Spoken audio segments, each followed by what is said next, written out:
레위기 23장 9절에서부터 22절까지 다 같이 우리 함께 같이 한 목소리로 읽겠습니다. 여호와께서 모세에게 말씀하여 이르시되 이스라엘 자손에게 말하여 이르라. 너희는 내가 너희에게 주는 땅에 들어가서 너희의 곡물을 거둘 때에 너희의 곡물의 첫 이삭 한 단을 제사장에게로 가져갈 것이요 제사장은 너희를 위하여 그 단을 여호와 앞에 기쁘게 받으심이 되도록 흔들되 안식일 이튿날에 흔들 것이며 너희가 그 단을 흔드는 날에 1년 되고 흠없는 수양을 여호와께 번제로 드리고 그 소재로는 기름 섞은 고운 가루 10분의 2 에바를 여호와께 드려 화제로 삼아 향기로운 냄새가 되게 하고 전제로는 포도주 4분의 1 흰을 쓸 것이며 너희는 너희 하나님께 예물을 가져오는 그날까지 떡이든지 볶은 곡식이든지 생이삭이든지 먹지 말지니 이는 너희가 거주하는 각처에서 대대로 지킬 영원한 규례니라. 안식일 이튿날 곧 너희가 요제로 곡식단을 가져온 날부터 세어서 7 안식일의 수요를 채우고 안식 이튿날까지 합하여 50일을 계수하여 새 소제를 여호와께 드리되 너희의 저소에서 10분의 2 에바로 만든 떡 2개를 가져다가 흔들지니 이는 고운 가루에 누룩을 넣어서 구운 것이요 전요제로 여호와께 드리는 것이며 너희는 또 이 떡과 함께 1년 된 흠없는 어린 양 7마리와 어린 수소 1마리와 수양 2마리를 드리되 이것들을 그 소제와 그 전제 제물과 함께 여호와께 드려서 번제로 삼을지니 이는 화제라.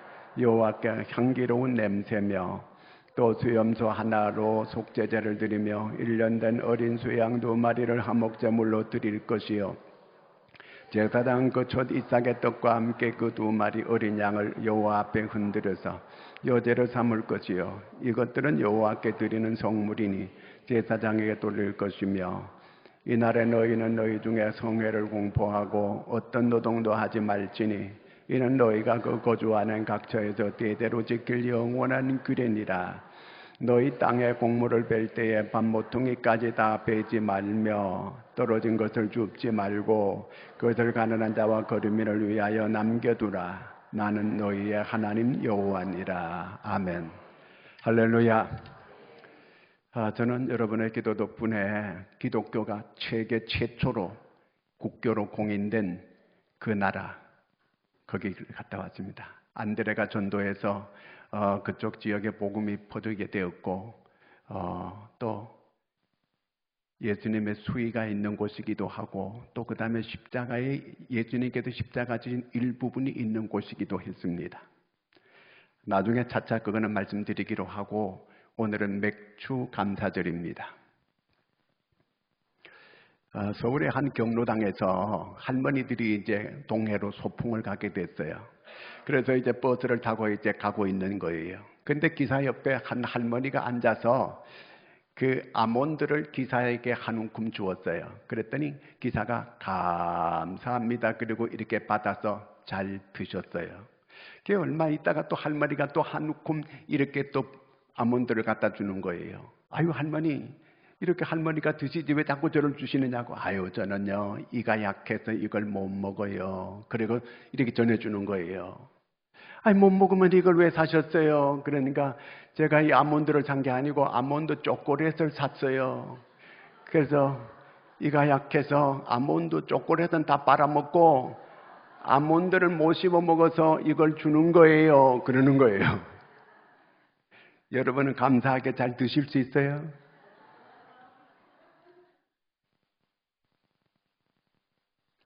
자, 제가 그 기독교 방송에서 들은 건데 어떤 이 교회 아주 중직자의 아들이에요. 그 자기 아버지가 유언으로 남겨주신 말씀이 생각이 나서 편지를 써가지고 방송국에 보낸 거예요. 근데 거기 방송국에 보냈는데 그 아버지가 어떤 분이었느냐 하면 늘 비판하고 원망하고 불평하고 지적하고 이렇게 잘하는 분이에요. 그리고 집에서도 꼭 이렇게 어머니가 밥상을 차려오면 꼭 이렇게 비판을 하고 원망하고 그런데요. 그리고 그 다음에 또 직장에서도 원망하고 불평하고 지적을 하고 하니까 사람들이 좋아할 사람이 없잖아요. 그래서 직장을 자꾸 옮기고 이렇게 하고 살았어요. 그 다음에 또 교회에 와가지고 오는 목사님을 아주 힘들게 하고 어렵게 하고 성도들하고도 자꾸 다툼이 일어나고 이렇게 신앙생활도 해온 이런 분이었어요. 이분이 나이가 이제 많아지고 몸에 병이 왔어요. 그러고 보니까 주변에 찾아오는 사람이 아무도 없는 거예요. 그래서 마지막에 임종 직전에 자기 자녀들을 다 모아놓고 이분이 그 아버지가 하시는 말씀이 너희들은 절대로 야당하지 마라. 야당하지 말라는 정치적인 야당하지 말라 그 얘기가 아니고 원망과 비평과 지적과 이런 걸 하지 말아라 이 얘기였어요. 왜? 이렇게 자기가 살아봤더니 자기 존재가 불쌍해지더라는 거예요. 내가 이렇게 불쌍하게 됐다는 거예요. 그러므로 너희들은 절대로 야당하지 말고 여당해라 이러더라는 거예요. 그러니까 이 말은 정치적으로 여당 야당 그걸 말하는 게 아니고 비판하고 원망하고 지적하고 이렇게 살지 말아라. 그렇게 내가 살았더니 내 인생 자체가 꼬이고 아주 불행하게 됐다는 거예요. 그렇게 아버지가 유언을 남기고 돌아가셨다는 거예요.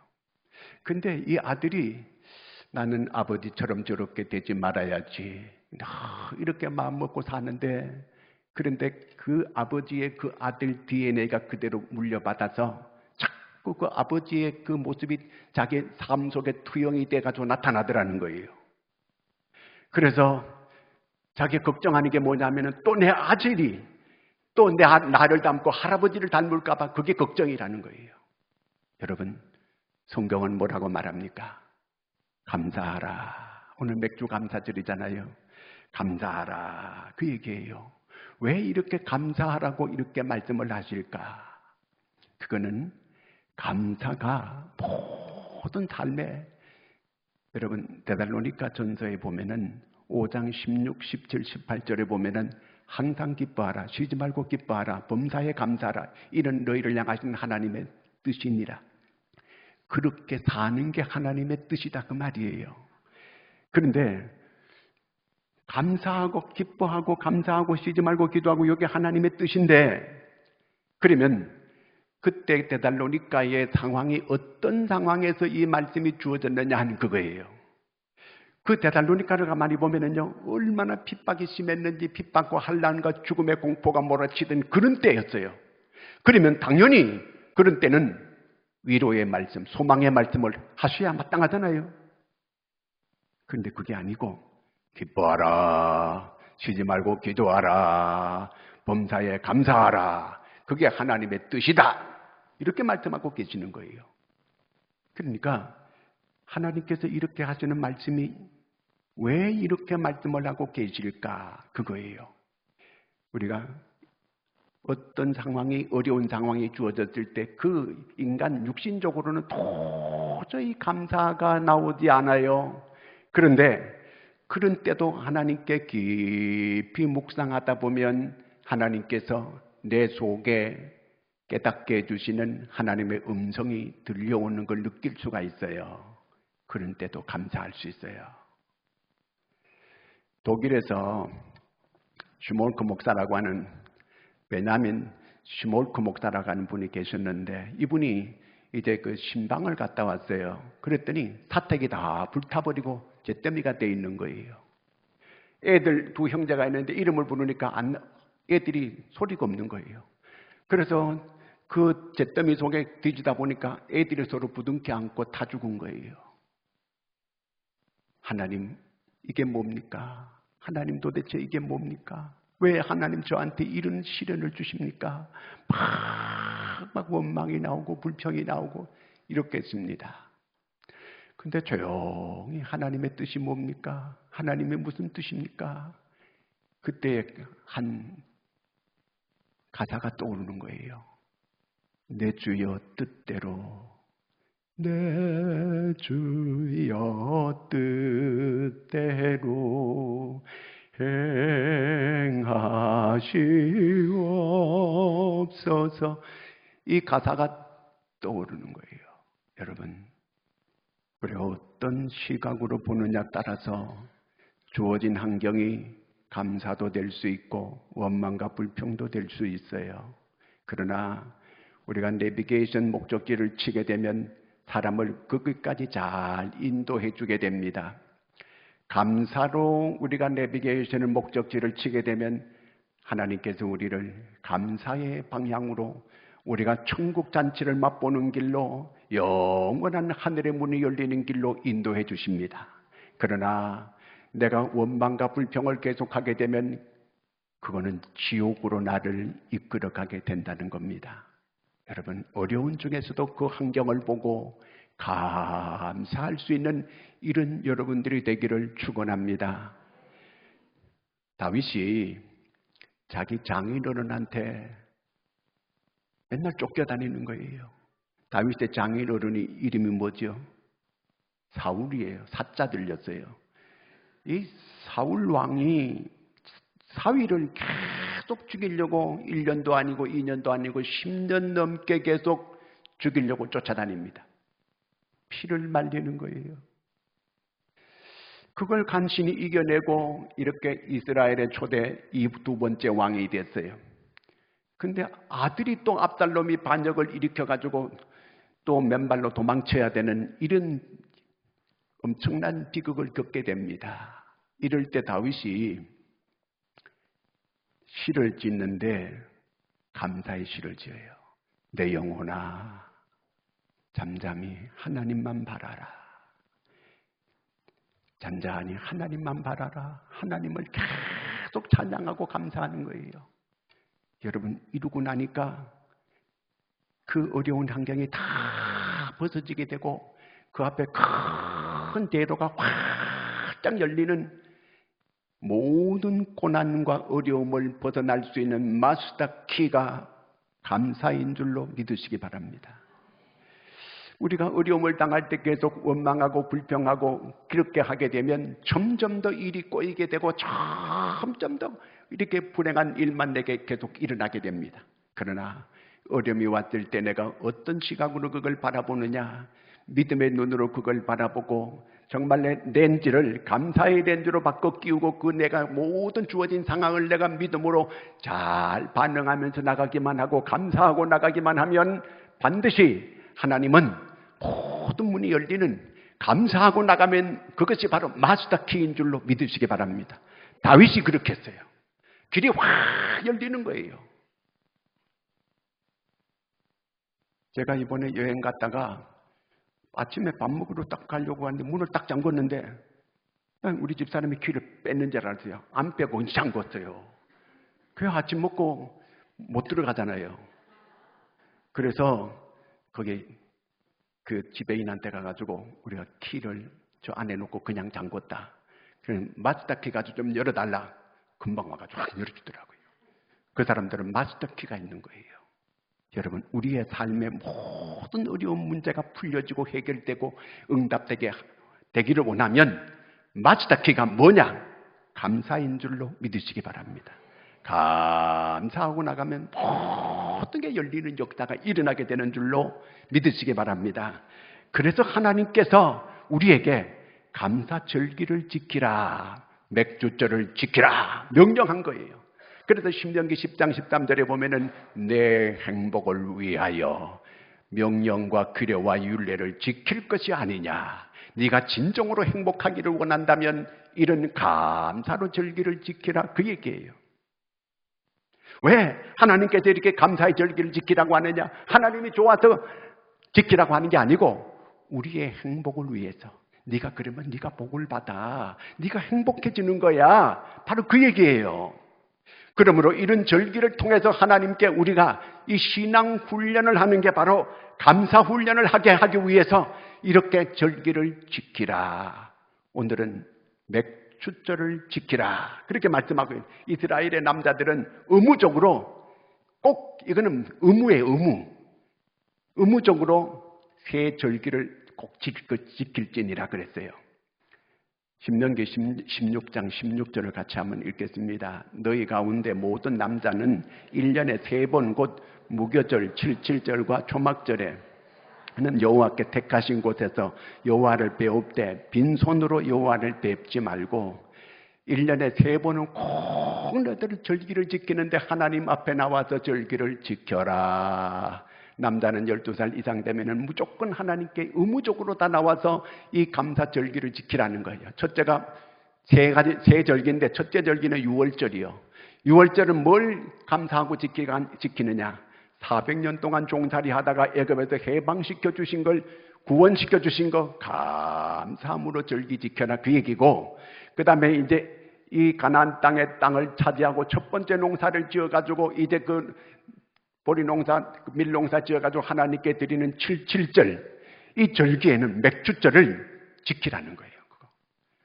이 날마다 짐승 키워가지고 이렇게 목축업하고 살아오던 사람들이 가나안 땅에 정착해서 이제 가나안 땅에 정착했다는 그 얘기는 그들이 가나안 땅에 들어갔다는 것은 구원받았다는 얘기예요. 그 가나안 땅에 들어가서 농사를 지어가지고 첫 곡식을 이렇게 얻게 됐으니까 감사함으로 하나님께 절기를 지키라는 그 얘기고, 초막절을 지키라는 것은 추수감사절을 지키라는 그 얘기인데, 광야 40년 동안 하나님께서 지켜주신 것을 기억하고 감사함으로 지키라, 그 얘기예요. 자, 이렇게 감사로 지키게 되면 감사를 1년에 3번 꼭 이 사실들을 기억하고 절기를 지키면 그 삶 속에 이제 감사가 완전히 뿌리 내려서 범사에 감사할 수 있게 하나님께서 그렇게 되기를 바라서 이렇게 신앙 훈련하기 위해서 이렇게 하라, 그렇게 말씀하신 거예요. 우리가 실제로 살다 보면은요, 원망과 불평과 뭐 이런 게 많이 나오지 감사가 잘 안 돼요. 그게 훈련이 자꾸 돼야 돼요. 그저 저 코제이들은 만나면 그저 땡큐 막 이러는데 우리는 이게 잘 안 돼요. 자, 우리도 늘 감사, 이것이 마스터 키인 줄로 꼭 믿으시기 바랍니다. 내 입에서 원망과 불평이 자꾸 나오면 나를 그 감사와 불평이 어디로 이끌어가느냐 하면 그게 아주 불행으로 이끌어가요. 지옥으로 이끌어가는 거예요. 그러나 감사하면 자꾸 문이 열리게 되고 천국으로 나를 이끌어가게 되는 거예요. 그러므로 내 말이 나를 이끌어가지고 그렇게 가게 만들어요. 여러분의 이제 한번 지나온 세월을 쭉 한번 보세요. 나는 야당의 삶을 살았나 여당의 삶을 살았나, 정치적인 걸 생각하는 게 아니에요. 원망과 불평을 많이 하고 살아왔다면 야당을 하고 살아왔어요. 근데 이게 오래 살아왔는데 이걸 지우려면 너무너무 힘들어요. 제 어릴 때에 제 옆에 그때 박정희 대통령 유신 3선 개헌 막 하고 할 때 막 반대하는 옆에 그 형이 하나 있었어요. 나도 그 형하고 같이 있다 보니까 거기 물들어가지고 날마다 방골이 돼가지고 늘 비판하고 이런 삶을 살았어요. 그 다음에 예수 믿고 나서 이걸 바꾸려고 하는데 너무 힘드는 거예요. 성경은 자꾸 감사하라고 하는데 입에서 나올 때마다 원망과 불평이 자꾸 나올 게 많은 거죠. 정부에 대해서 막 반항을 하고 그런 마음이 막 드는 거예요. 그런데 제가 이걸 자꾸 바꾸는 거 감사합니다. 자, 하여튼 우리가 감사하고 살아야 돼요. 그러면 이 맥주 감사절을 어떻게 지켜야 되는가? 9절 10절 같이 읽습니다. 여호와께서 모세에게 말씀하여 이르시되 이스라엘 자손에게 말하여 이르라. 너희는 내가 너에게 주는 땅에 들어가서 너희 곡물을 거둘 때에 너희의 곡물의 첫 잎삭을 한 단을 제사장에 가져갈 것이요. 자, 이게 첫 단을 하나님께 이제 제사장한테 가져가면 제사장이 그 보리단을 한 단 들고 막 흔들어 가지고 하나님께 이렇게 드리는 그런 그 요제로 드리는 게 있거든요. 근데 요거 드리고 나서 14절 한번 읽어보겠습니다. 너희는 너희 하나님께 예물을 가져오는 그날까지 떡이든지 볶은 곡식이든지 생이싹이든지 먹지 말지니 이는 너희가 거주하는 각처에서 대대로 지킬 영원한 규례니라. 무슨 얘기냐면 이제 가나안 땅에 들어왔다는 것은 구원받았다는 거예요. 그렇죠? 가나안 땅에 들어갔으니까 가나안 땅 들어오기 전에 광야에 살 때 뭐 첫 곡식을 바쳐라 이런 말씀 없었어요. 그러니까 구원받은 사람은 반드시 첫 것을 하나님께 드려야 된다, 그 얘기예요. 그런데 여기서 첫 곡식을 하나님께 드리기 전에는 너희들이 먼저 먹지 말라 그랬어요. 옛날 시골에서 우리 어릴 때 이제 밥상을 다 차려놓게 되면 아빠, 엄마, 형제들이 쭉 있잖아요. 근데 우리는 그 아버지가 먼저 숟가락을 떡 들면 우리가 모두 따라가지 이렇게 떡 들어요. 그 아버지가 먼저 국 끓이셨다 한 숟가락 퍼가지고 입에 떡 드시면 그때 우리도 따라가지고 숟가락 들고 먹고 이렇게 했어요. 근데 아버지가 드시기 전에 먼저 먹었다. 이놈 버리장머리가 없는 놈 그러면서 얻어 터지는 거예요. 요즘은 제가 애들이 이런 밥상머리 교육이 안 돼 있더만요. 어른들이 먹기도 전에 저들이 먼저 처먹어.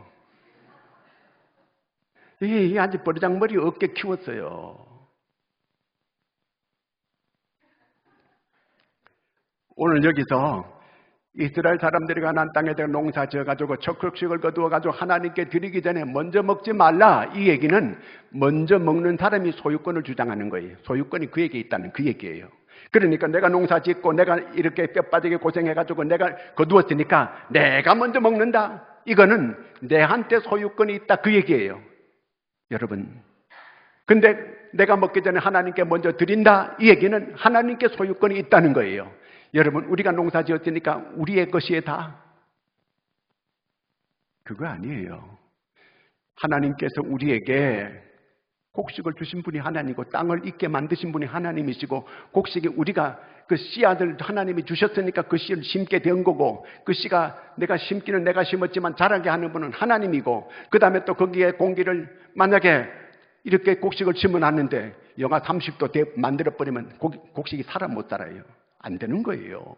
그러니까 햇빛을 적당하게 제가 이번에 갔는 데가 세상에 덥더만요. 적도 마른데 50도가 올라가는데 야 우리나라 너무 행복한 나라예요. 너무 감사해요.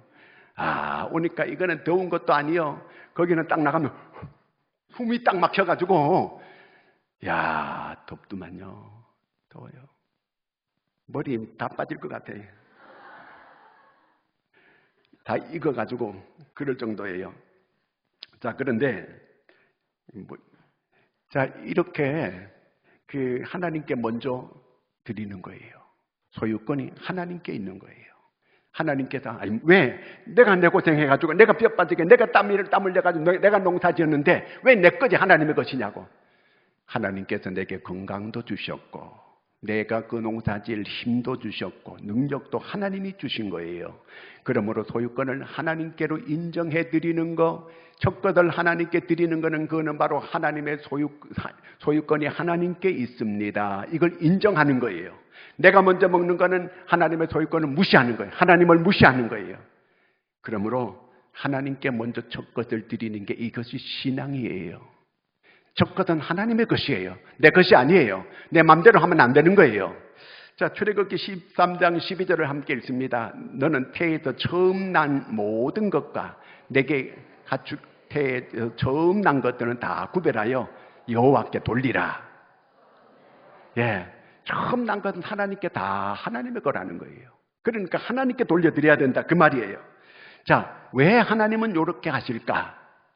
잠언 3장 9절 10절 읽겠습니다. 내 재물과 내 소산물의 처음 익은 열매로 여호와를 공경하라.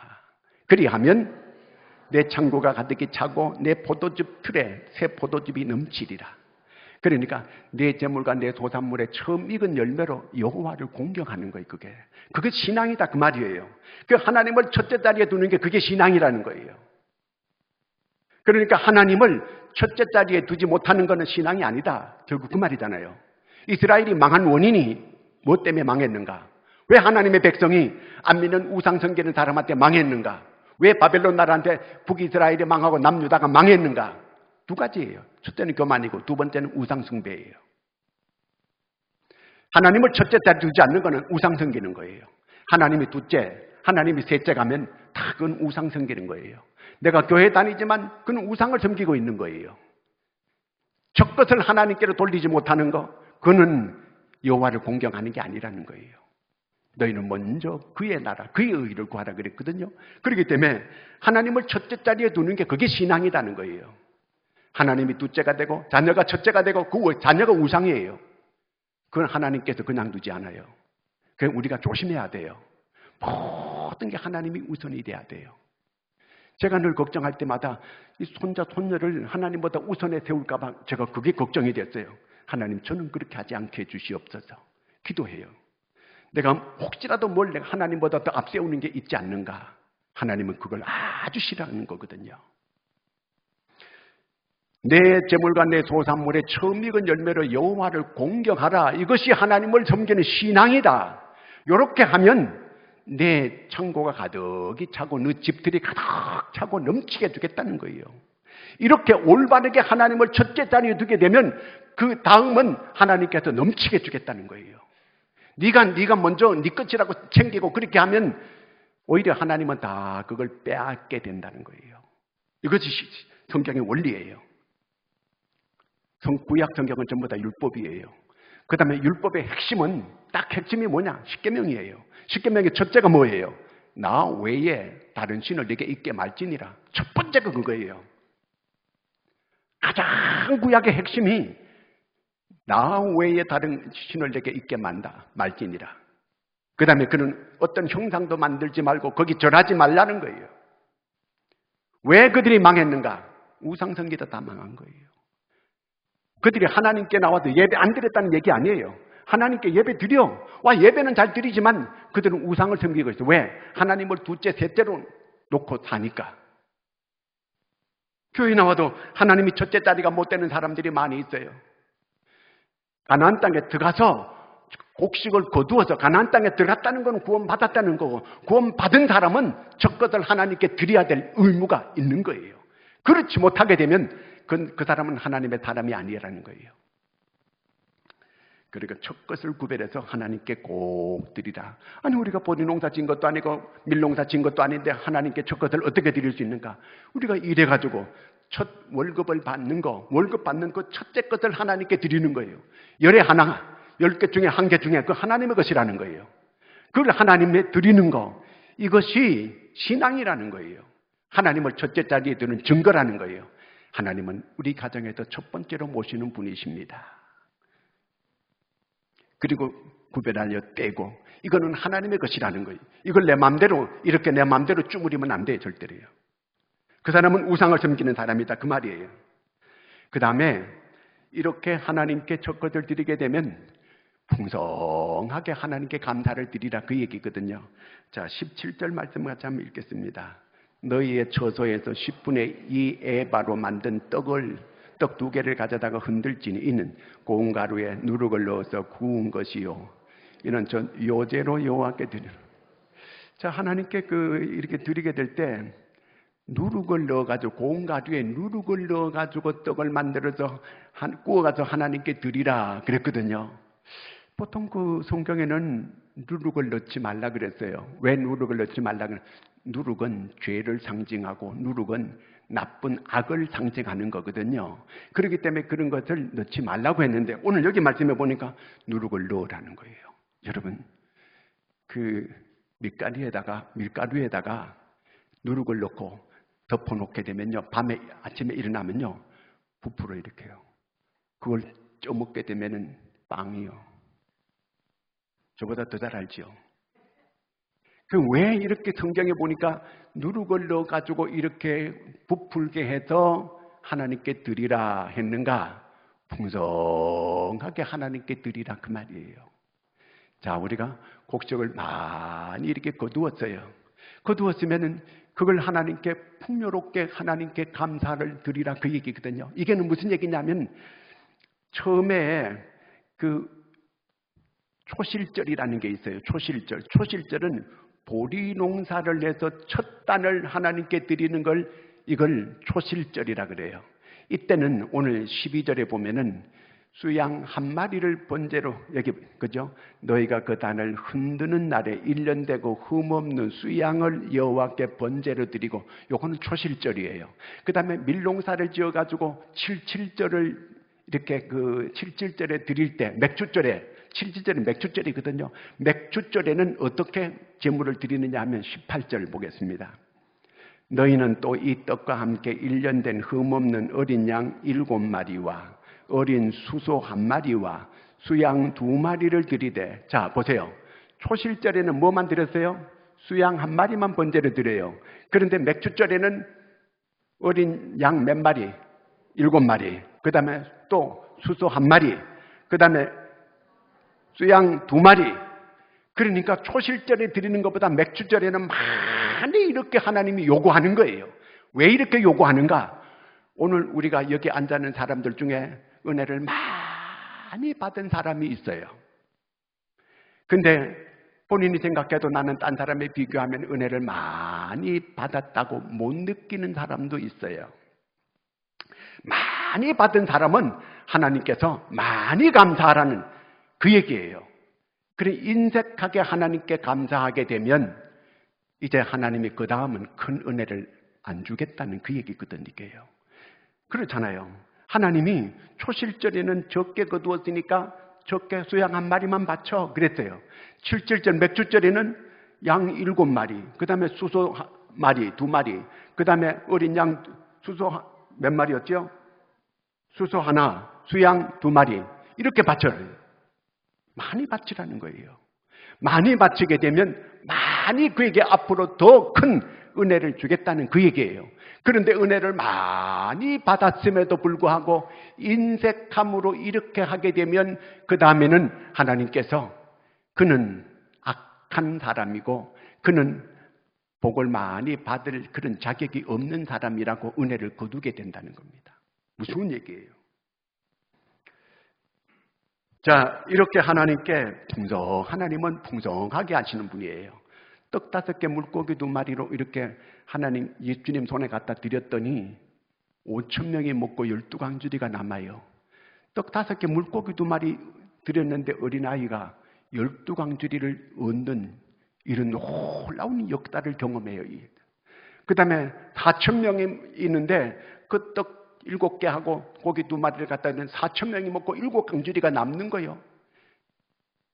빌립보 4장 19절에 보면 나의 하나님이 그리스도 예수 안에서 그 영광 가운데 풍성하게 너희 모든 쓸 것을 채우시리라. 하나님은 풍성하게 하시는 분이에요. 우리도 하나님께 풍성하게 감사할 수 있는 이런 믿음의 사람들이 될 수 있기를 바랍니다. 주라. 누가복음 6장 38절에 주라. 그럼 내가 너에게 줄 것이요. 흔들어 넘치도록 네게 안겨주리라 그러는 거예요. 네가 해야 되는 대로 나도 너한테 똑같이 그렇게 해야 되겠다는 거예요. 네가 인색하게 해야 되면 나도 너한테 인색하게 해야 될 것이고 네가 넉넉하게 해야 되면 나도 너에게 넉넉하게 해야 되고 그렇게 해야 되겠다는 거예요. 그러므로 우리는 하나님 앞에 늘 모든 사람 앞에 풍성할 수 있는 하나님의 백성들이 되기를 바랍니다. 자, 그 다음에 22절 같이 읽습니다.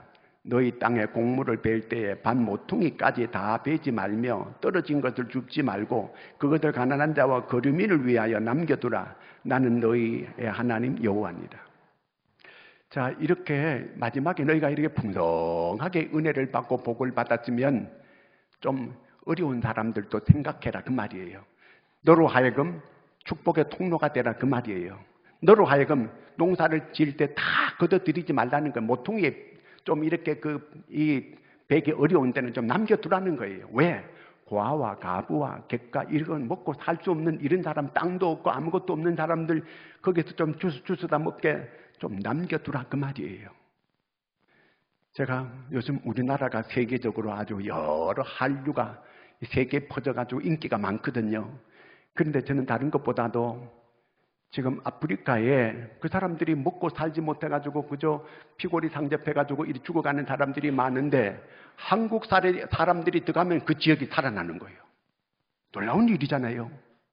한국 사람들이 그래도 세계의 사람들에게 칭찬을 받고 있는 증거가 뭐냐면 아프리카에서 한국 사람들이 가가지고 농사를 짓게 만드는 거예요.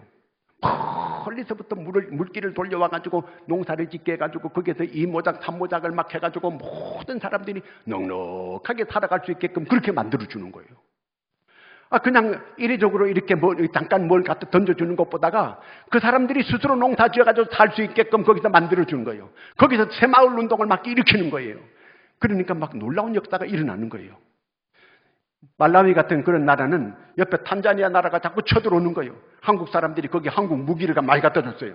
이제 못 쳐들어온다는 거예요. 이 땅을 한국에 다 바치겠다는 거예요. 너무 감사하잖아요. 한국 사람들이 가는 곳에는 살아나는 역사가 일어나는 거예요. 중국 사람들은 가면은 뭐 이렇게 막 발전시켜준다고 해가지고 그들을 착취하고 다 뺏어가려고 하는데, 한국 사람들은 그 사람들이 유익하게끔 이렇게 도와주는 거 있다는 게 너무 얼마나 감사해요. 이재용 씨라고 한 전재용 씨라는 분이 있어요. 전재용이 누군지 알아요? 전두환 씨 아들이 전재용이에요. 큰아들이.